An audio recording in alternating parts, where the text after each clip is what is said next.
Somehow, we got stuck organizing the first spring barbecue. This is me, Ronald Wilson, aka Ham, but I'll tell you about that later. My wife Haley was very pleased with herself this 1st of April.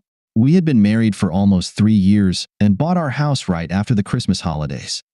Haley and I loved our house, especially our little cul-de-sac in Albany, Louisiana. I know that's too loud to say. Funny thing is, we were about 12 kilometers on the other side of Albany, off Interstate 55. So most locals joke that the first people to settle there must have somehow hated Albany but were too dumb to say no. There were several couples our age in the area, some with kids, some without. We were one of those couples, and Haley stopped taking birth control at the end of February, so we could start a family. We got a lot of criticism from our friend's neighbor and both sets of parents. I was grilling, a brand new grill that cooked and smoked with wood pellets. It was a joint Christmas gift from Haley and her parents. I surveyed my yard, watching as 15 or 20 neighbors enjoyed themselves while I flipped and packed briskets. I was just about to serve some alligator tail appetizers when I realized I needed to pee. As I turned down the hallway, I abruptly stopped. Right outside the bathroom door, Dane Wilson was romantically kissing Haley. His hand was under her blouse, and I realized Haley wasn't wearing a bra for the occasion. Why was my wife kissing my friend? That was the only question I asked myself before springing into action. In an instant, I was next to him, grabbing him by the back of his head and slamming him into the wall inches from my wife's face. Unfortunately, the impact hit the door frame instead of the drywall, and Dane's nose shattered as he slumped. Before he could hit the floor, I delivered a strong kick to his groin. After he collapsed, nearly unconscious, I kicked him a few more times for good measure. During all this commotion, most of our guests had already gathered inside the house. I was being held back and dragged by at least 3 guys, while Haley was sobbing and wailing. 3 or 4 of the neighbor guys pulled me out through the back door onto the porch. I was worried about the appetizers. At that moment, several things were bothering me, which I'll tell you about later, although despite spending so much money on brisket, I didn't want it to overcook. The men held me for a few minutes while chaos reigned inside. I heard someone calling for an ambulance and asking for wet towels. Haley was still screaming, "Oh my God!" Eventually, I convinced my concerned neighbors that I was okay, so they led me to the staircase leading down to the backyard and told me to stay put. Moments later, I heard the wail of several sirens. You might think in a small town like Louisiana, you could defend your wife's virtue in your own home, but it turned out not to be the case. The cop, Harley, whom I knew from high school, cuffed me, expressing his regret. At the local sheriff's office, I was detained and thrown into a cell, waiting to be taken to the county jail. My dad wouldn't understand, so I called my cousin Jared. I told him what had happened so Dad could hire me a lawyer. Later, when I was sitting in the county jail, I was calm enough to think, what the hell was my wife doing kissing Dane? It never even crossed my mind that she would do something like that. She had always been so loving and attentive to me. It must be because of that jerk, Dane.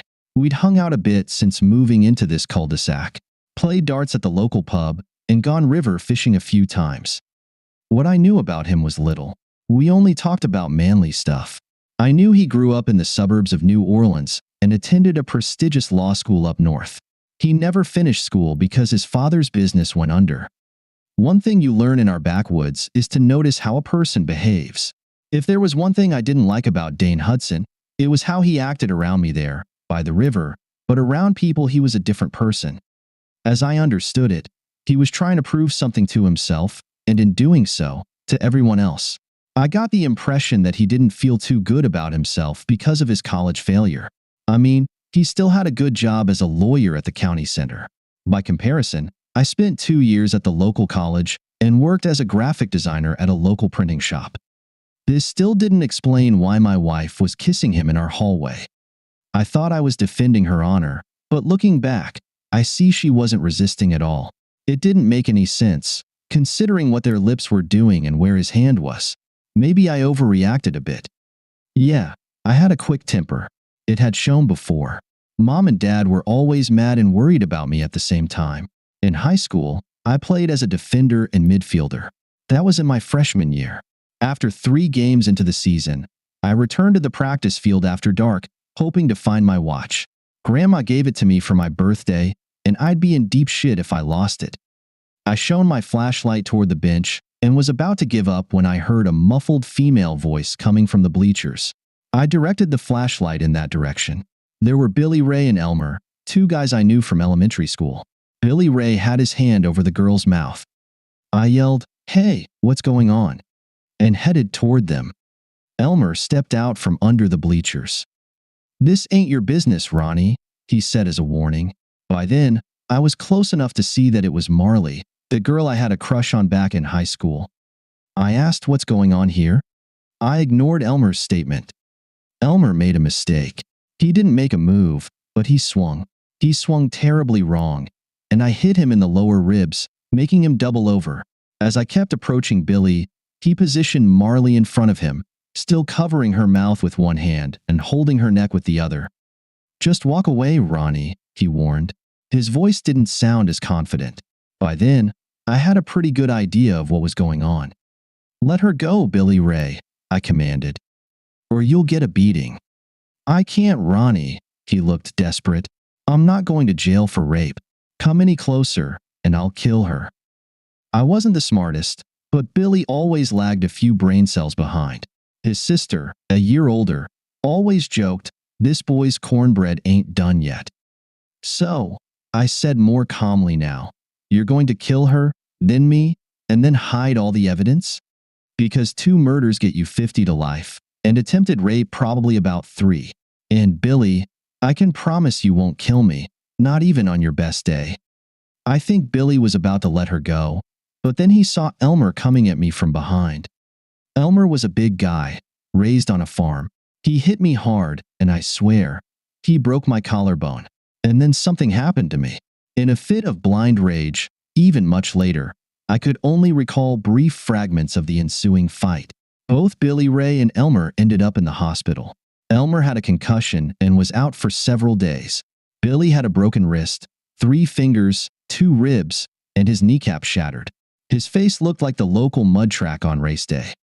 In the end, I got a fractured collarbone and spent a night in the hospital. Billy Ray's and Elmer's parents pressed charges for assault, but it was Marley's father who came to my rescue. He had a brother who worked as a county prosecutor, and Marley's father persuaded them to drop the charges. That year, I didn't get to play football, but I unexpectedly became popular. Things were different in my sophomore year. I worked hard to make the starting lineup. I hit hard, or so I was told. Local rival teams started calling me Waterboy, like in Adam Sandler's movie. None of my teammates had that, so I earned the nickname Hammer, which later just became Ham. Unlike in that movie, I didn't get a scholarship. We never made it to the state team. Our team was lousy, except for me and a defender, and we ended the season with a 6-5 loss. Our town was too small for scouts to bother wasting their time. I never minded because I had plenty of friends, and I was known as a big shot in a small pond. Marley stuck around throughout graduation. She was heading to Texas University, so we quietly said goodbye, though she kept in touch during freshman year. She was also the one who convinced me to enroll in the local college. I really liked that girl. My next altercation happened right after finishing the last semester before getting my bachelor's degree. It was a stupid bar fight, and I still wonder why I got into it instead of just running out the door. I didn't have any friends at the bar, and even though I knew a lot of the guys, I didn't engage in fights. I was drunk and flew into a rage when I got hit with a beer bottle on the head. However, luck was on my side again as the judge sorted out the instigators and released about 15 of us with a warning. The charges remained on our records. So, I sat and waited until morning to escape and talk to my wife. But that didn't happen. Dad couldn't find me a lawyer so quickly, or maybe didn't try very hard, but in the end, I hired a public defender. Judge Tabbs had a stern expression on his face as the prosecutor read out the charges and described Dane's injuries. I guess I went a little crazy. "Mr. Wilson," he addressed me, "I'm not inclined to grant bail in this case. It's presumed you'll attempt to flee." I turned to my lawyer and told him I could barely afford gas, let alone a plane ticket. I was detained and returned to the county jail. 3 hours later, I was taken to a room where my lawyer and Haley were sitting. He explained what would happen next and explained that Dad finally hired a lawyer for me, whom I would meet the next morning. He reiterated what I was charged with and instructed me not to say a word to anyone, not even my cellmate. Then he left me alone with my wife. "Oh, Ham," she exclaimed as he left the room. "I feel terrible about my role in this. I just feel awful." What she said didn't make any sense, so I just sat there and looked at her. It seemed like she finally realized it. "It was a joke, Ham," she whimpered. "A stupid April Fool's joke. Why did you have to hurt him so much? Funny how when you love someone so much and trust them, or maybe just funny how I am." She suddenly seemed overly dramatic to me, but acted no differently than usual.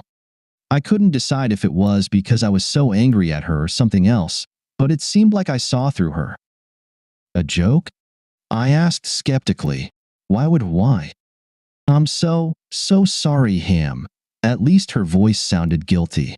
"He said it would be funny, and our joke would be a hit with the neighbors. He said everyone knew you were a big shot in high school. I was so proud of our home, of you at the barbecue, that I stupidly agreed. After what happened, I realized it was a stupid thing to do." "A stupid thing to do," I replied, "would be to act like you described, except I saw you two kissing. It wasn't the first time." He put his hand on your bare chest. "April Fool's prank won't cut it, Haley." She studied my face for a few moments, trying to find anything that could confirm my words. She didn't see anything that could reassure her. "Why did you have to play the tough guy?" She changed direction. "You're in big trouble, Ham. He'll need surgery on his nose. He has broken ribs because you stomped on him. I heard from his brother that he lost both testicles and may have Peyronie's disease." "It takes two to tango," I smirked. "You were at the hospital to visit your lover, weren't you?" Haley was clearly annoyed that I wasn't as mentally challenged as she thought. "We have serious problems." Her voice grew louder.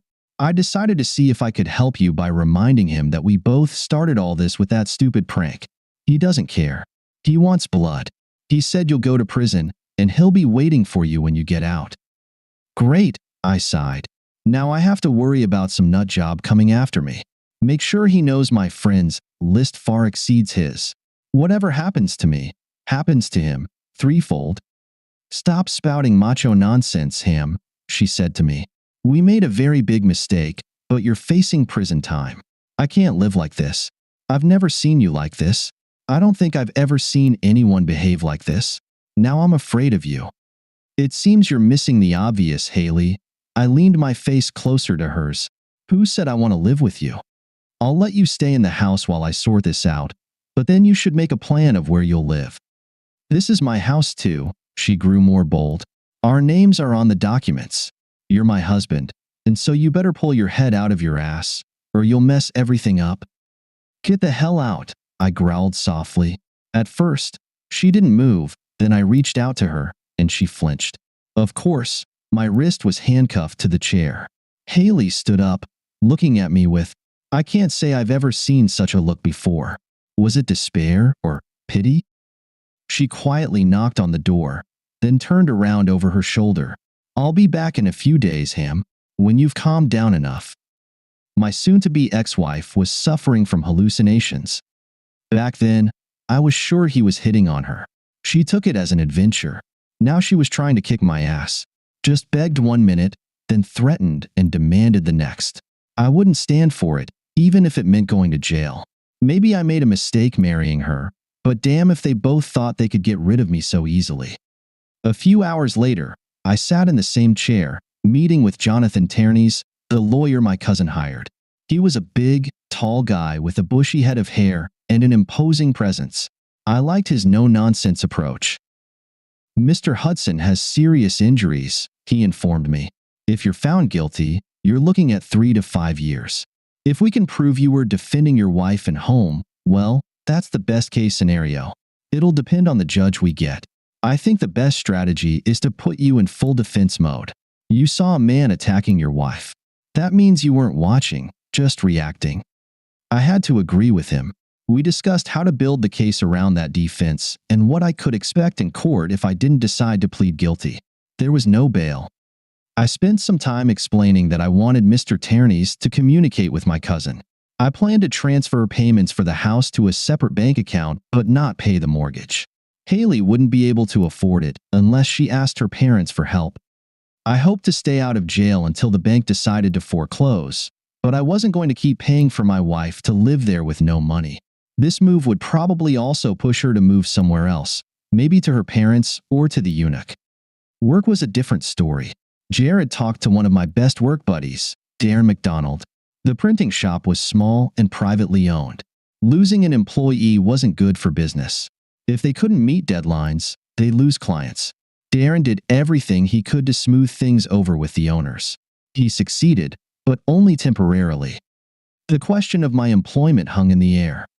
For days later, Haley came to me again, but I refused. I had no idea if she was upset, disappointed, or felt relieved. 2 days later, Mr. Tierney's told me the details of the plea deal, and I turned it down. We were headed to court. All of this took almost 45 days. Haley was there with my cousin Jared and my parents. At first, they sat together, probably out of solidarity. However, after the first week, I only saw Haley occasionally. When my parents visited me in jail, they told me she was angry because I refused to meet with her. While the prosecution presented its arguments, Mr. Tierney spoke with me during the morning break. "I need you to talk to your wife," he began. "During the trial, the jurors pay attention to many things, Ronald, and when they see that your own wife doesn't support you, they start to doubt. We need to present a united front. I know you're upset about what she did, but remember, our strategy is to portray Mr. Woodson as the aggressor and both of you as victims." I understood what he was talking about and had been thinking along the same lines. Damn it, if she could pull off such a performance, then so could I. Haley seemed concerned to me, but perhaps she was just worn out. I couldn't say anymore. It was just another sad discovery. "Hey, Ham," she said solemnly. "How are you holding up?" "Fine," I replied to her without much emotion. "And you?" She didn't answer but seemed to scan the room, avoiding my gaze. "We're done, aren't we?" she finally asked. "Not sure," I shrugged. "We have a lot to figure out before I can answer that question. Maybe you'll start with some explanations and stop these insane April Fool's jokes?" "It's not what you think," she replied. "It was a joke. The problem is, I can't understand why I agreed to it in the first place. I know it looks ugly, how it must look, but I swear, it was just one instance. How can I make you believe me?" I thought about it, refraining from answering. I pondered it thoroughly in my cell. "All right, Haley," I sighed deeply. "I'll speak calmly and tell you the truth. I guess I owe you a lot. What I saw wasn't like the first time. There was nothing awkward about it. Your eyes were closed. With one hand, you were embracing him around the neck, and with the other, around the waist. I saw him fondling your breasts without hesitation. You looked like old lovers. So, were you acquainted with him before he moved to this neighborhood, or did you become friends during the few months since his arrival?" Haley tried to keep her composure. She swore she met him just a few months ago on a neighborhood stroll, where we both were. I didn't believe her. Her posture, her eyes, nothing seemed right to me. Worst of all, I saw her for who she truly was. Now I saw a selfish girl. The trial continued, and Haley was in court, probably at my lawyer's insistence. The biggest problem was that all our neighbors turned against me. Their testimonies contradicted our planned defense. I guess I couldn't blame them. They didn't want to live on the same street as a lunatic. I can't burden you with details because most of the time in court, I didn't pay much attention to it. Mr. Tierney's put on quite a show, narrating the timeline of events and how I reacted in split seconds. In the end, it wasn't enough. I was convicted. I'll never forget the expressions on my parents' faces. Even Haley was crying. 3 days later, I stood before the court to hear my sentence and whatever the judge wanted to say. "Mr. Wilson," he cleared his throat, "the jury, consisting of your neighbors, has found you guilty. Despite the incident occurring in your own home, excessive force was found to have been applied. I sincerely regret the cruel, so-called prank you committed, and I hope the time spent in prison serves as a lesson for reflection. I hope you learn to control your temper which has manifested in other instances, to become a productive member of society. I hereby sentence you to 1 year of imprisonment in the state penitentiary." He banged his gavel, and that was the end of it. During my first week in prison, I learned to control my temper. My cellmate took me under his wing. He was a lifelong inmate who had killed his wife and her lover in their marital bed, so I guess he felt some kinship with me. I underwent an accelerated course on when, how, and where to channel my restrained anger. The others soon realized that among all the fresh meat, I probably wasn't worth the effort. During the trial, I spent exactly 54 days in the county jail. Mr. Ternes told me it would be credited toward the end of the 1-year term. He gave me the opportunity to appeal, but given the circumstances and my financial situation, it was best to just serve my time. I had been there for almost 2 months when Haley finally visited me. I didn't expect to see her again, especially after she found out I wasn't paying for the house. I expected her to offer me a deal funded by her parents. What she came to say exceeded all my expectations. "There's no point beating around the bush," she began. I'm pregnant. "We're having a baby." I think my inaction gave her the opportunity to continue. "Isn't it wonderful, darling? We're going to be parents, and you'll have plenty of time to bond with our baby." "Whose baby is it?" I asked with a vacant stare. She turned to look at me. "What the hell are you talking about?" She snapped back, switching to the offensive. "I just told you. I haven't slept with anyone, you bastard." "I'm not buying it," I stated coldly. Haley started crying fake tears. "What's wrong with you, him?" She screamed. "You're breaking my heart." I just sat there, staring at the empty wall. Finally, Haley got up and headed for the door. "I need you to find a way to pay for the house. We need shelter now more than ever. Please talk to your parents." Instead, I contacted my lawyer. When I told him what my supposedly loving wife had said, he shook his head. "Did she tell you how far along she is?" I didn't ask, and I didn't pay attention. "What do you want to do?" he asked grimly. "I want her to be examined as soon as possible. Give me the name of a divorce lawyer." "Ron," he said, patting my shoulder in a fatherly manner. "You can't even afford to pay my bill, and you don't know if you'll have a job when you get out. How about I find the forms online, fill them out, add an extra hour to your bill, and you try to get her to sign? I can certainly file for paternity." Prison overcrowding is an issue even in Louisiana. It's surprising, but I didn't look a gift horse in the mouth. I was released after serving 3 months plus 54 days, as far as I can recall. The only downside was having to wear an ankle bracelet for the first 2 months of probation. Getting released was sheer luck. The bank would have changed the locks on the house in 5 days.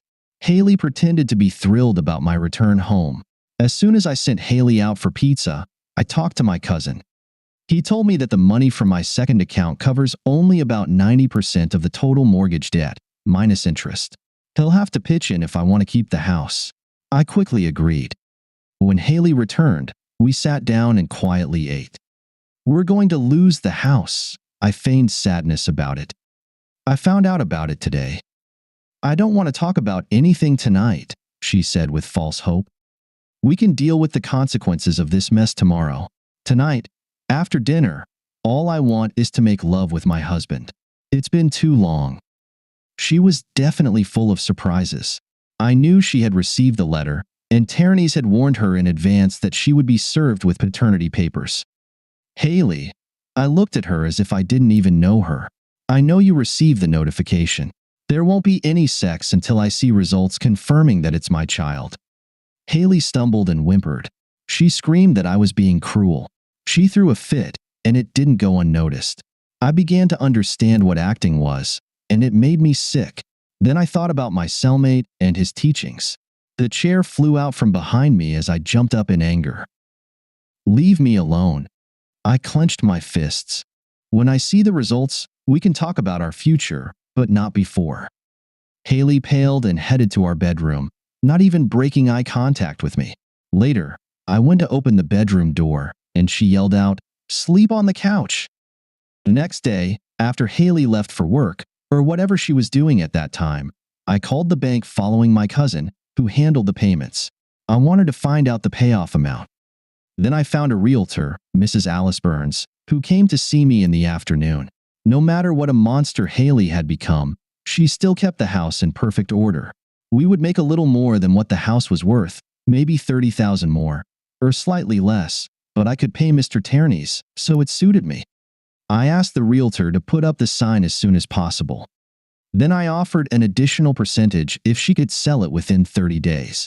I already had a pretty clear idea of how the paternity test would go. She smiled and thanked me but declined the offer.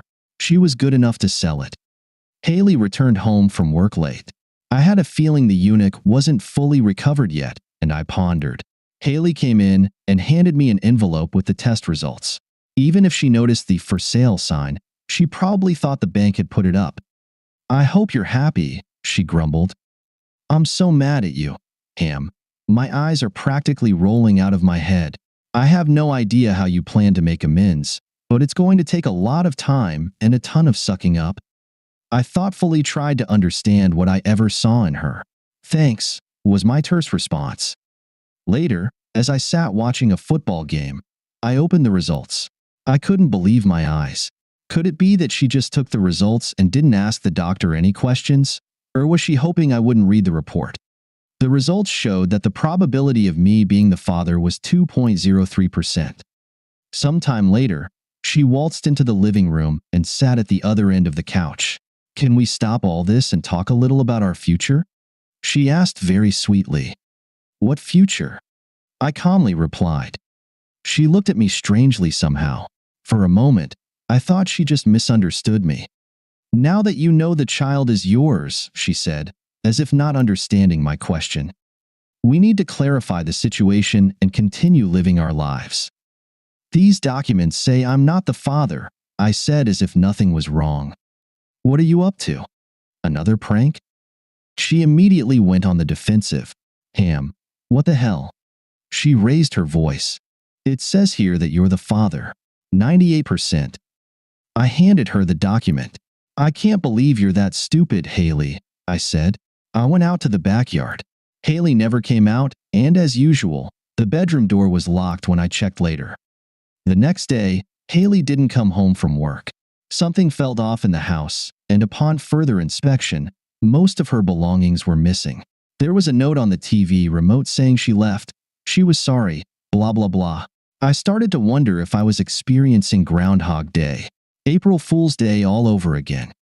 Sitting there, without her presence in the house, I began to ponder something. Could the eunuch have coached her to try to incite violence against me? Perhaps send me back to prison so they could enjoy each other and keep most of my things? It made sense, but why bother? Why didn't she just run away with him? I wrote to her, "Coward." Or was she just crazy? I thought it would be useful to end it. It was then that I realized she never respected me. She thought I was so stupid she could keep playing with me until I ran out of breath. I was sure Hudson was instigating her. It was a quiet evening at home. I didn't suspect that, while I was in prison, I had already written off Haley. I knew I didn't like her, and I didn't love her, but it was nice to just be home without her. It didn't last long. It was 2:03. That's what my old-fashioned alarm clock showed. I could barely see the clock through the smoke. Jumping out of bed, I ran through the bedroom door into the hallway. There was a lot of smoke. Damn, the house was on fire. It got to the point where trying to put it out was impossible. I would die from smoke inhalation before even starting to put it out. I ran back to the bedroom and opened the window to assess the situation. Under the window grew a hydrangea bush. It was small, but it could cushion the fall if I could land and roll. That was a big if. Instead, I decided to wrap the top half of my body with the blanket, pulling on my pants beforehand. I didn't have time. 1, 2, 2.5. Down below, at ground level, it was much hotter. I rolled, but not as gracefully as one would imagine in the movies. I probably wasn't cut out for stunt work.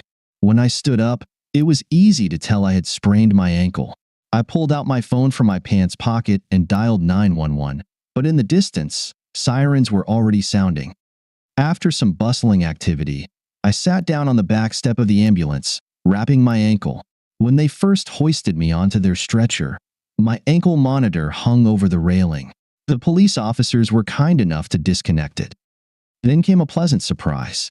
At first, I didn't recognize her in the sheriff's cap. It was Marley. "How are you, Ham?" She smiled brightly. As I looked at her like she was crazy, her smile faltered. "Sorry, Ham," she apologized. "Not a time for jokes. I'm glad you're okay." We talked about the fire. She told me she had been keeping an eye on my case and even did everything she could to ensure my safety and keep me out of trouble while I was in jail. It was unexpected but brought a warm feeling. Maybe it was just Marley's presence.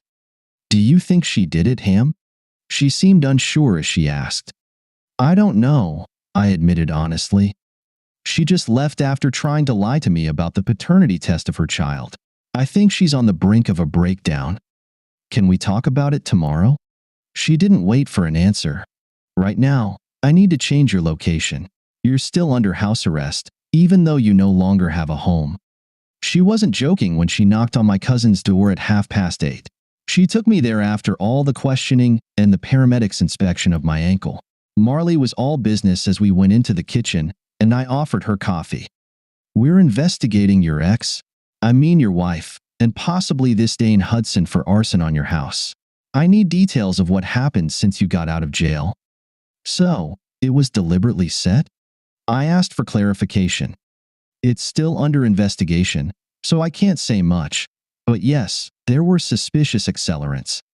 I had a copy of the paternity test my lawyer demanded, and it turned out she's pregnant by someone else. I can't say for sure if it's Hudson, but the likelihood is high, unless she was messing around with different guys while I was in jail." He also threatened to get back at me for the beating I gave him, which landed me in jail. "We're aware of all that," she admitted. The dumbass said it in his sworn testimony that first day at the hospital. Jared was still in bed, but Marley leaned into me as if sharing a secret. "Hammer, if it was him, well, I'd like to know, could I help you in your situation?" "Like how?" I asked, surprised. "Would they put him in jail for that?" "Listen, you helped me out of a very tough spot." She paused. "I'll never forget what you did for me. I feel indebted to you. And that feeling is compounded by the fact that part of your rap sheet was connected to what you did to keep me from being raped." I just stared at her.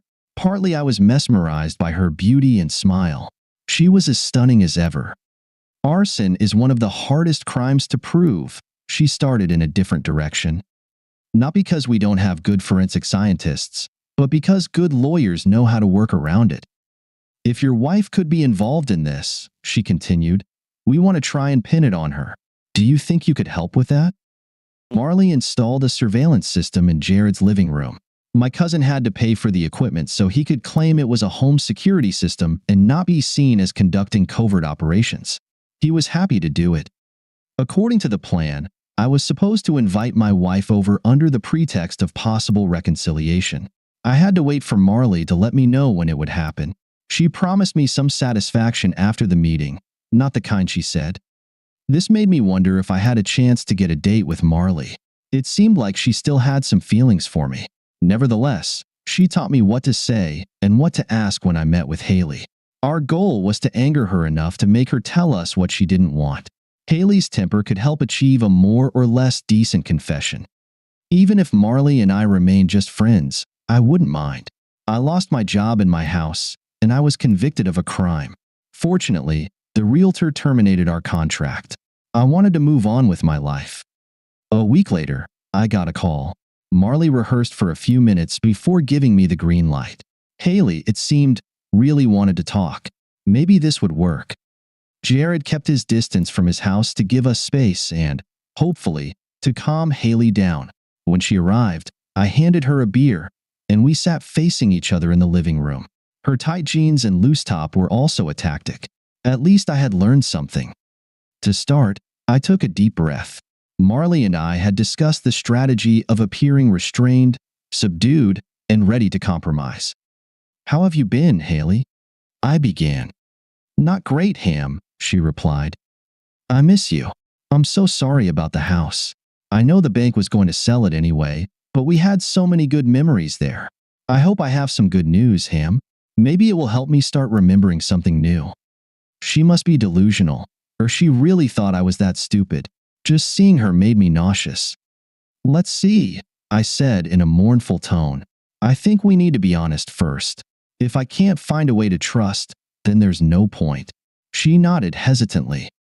I need to know, I asked slowly. How did it all start with him? Her gaze grew tense, and she suppressed a smile, relieved that I asked about her boyfriend and not about the fire. That's when I realized we had her in our hands. Okay, Ham, she replied. You're calm, right? You won't lose it? I assured her I was calm. He started flirting with me at the neighborhood party last month, she confessed, rubbing her hands on her knees, a clear sign of nervousness. It was also what she did when she lied. I flirted back, Ham, she admitted. I'm sorry. I was taken aback. He's handsome and made me feel good with his compliments. He came over a few times when you were at work. The third time was a week before we threw the party, and we had sex. Got it. I still played my part. Was it in our bed or somewhere else? Haley started to cry. She could barely stand, and we had essentially just begun. In our bed, she sobbed. I'm sorry. I know it's painful to realize. I don't know why I did it. She was good. I had to give her that. It was, to say the least, disheartening that what I was witnessing then, I had already seen in my assumptions.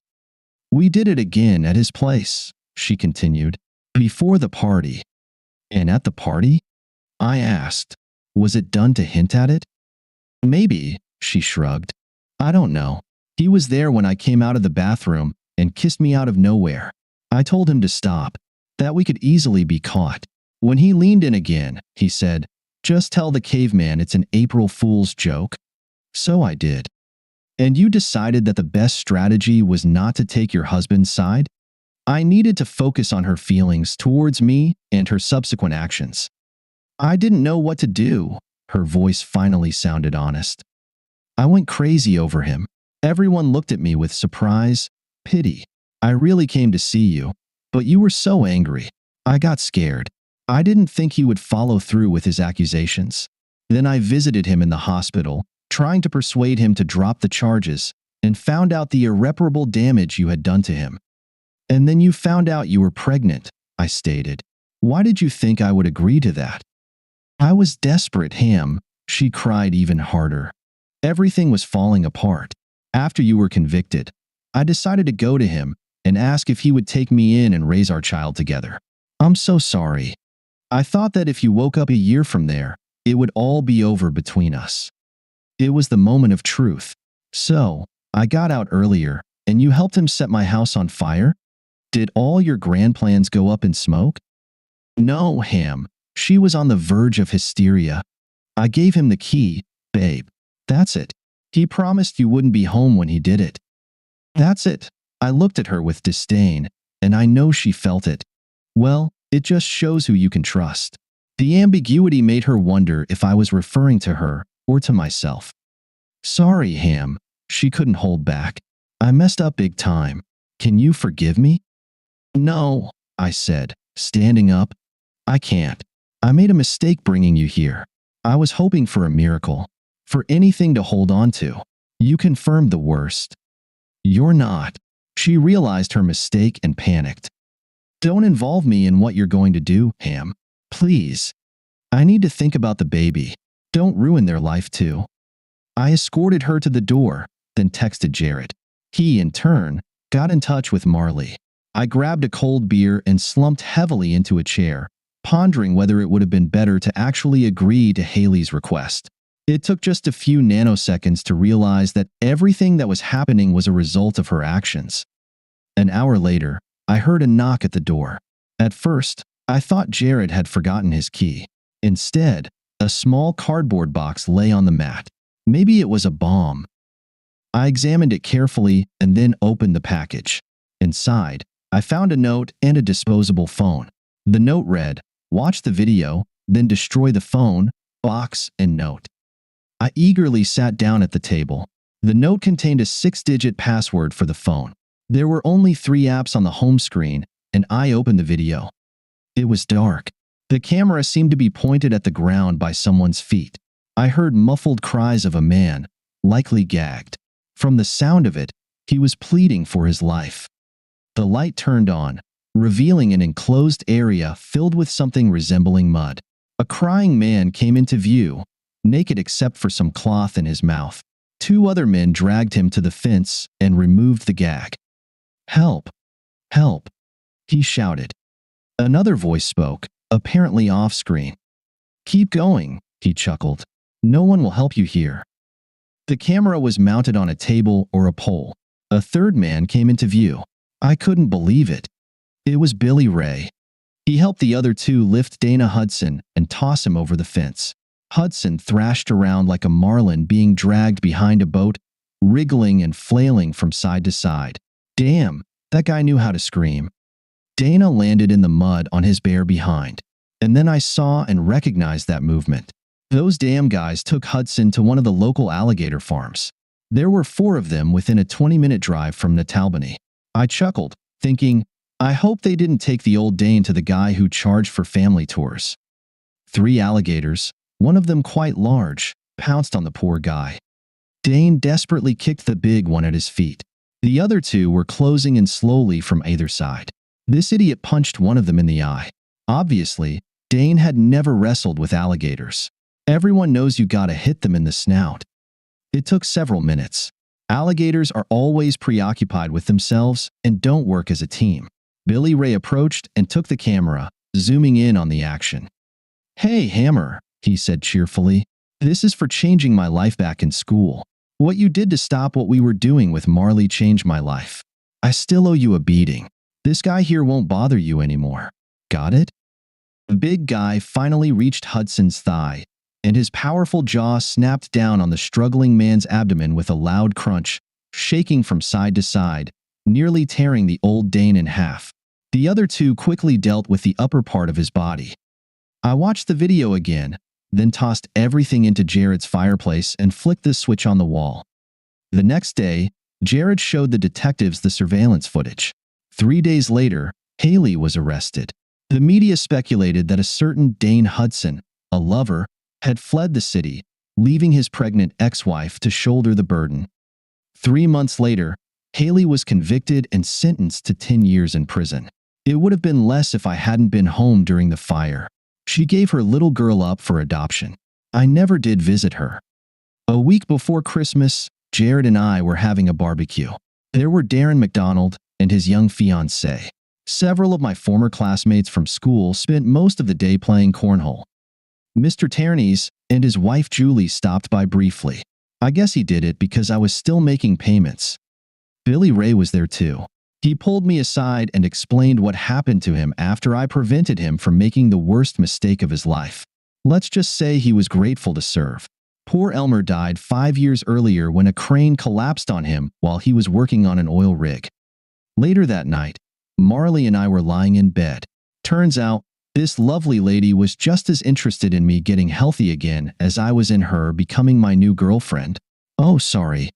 Woman. After all, she's a cop. "You know, baby," I said as she nestled her head against my chest, "I feel like this is the first day of a new life, our new life." She didn't respond right away. "I think," she lifted her cute face to look at me, "I think April 1st was your first day." Who am I to argue?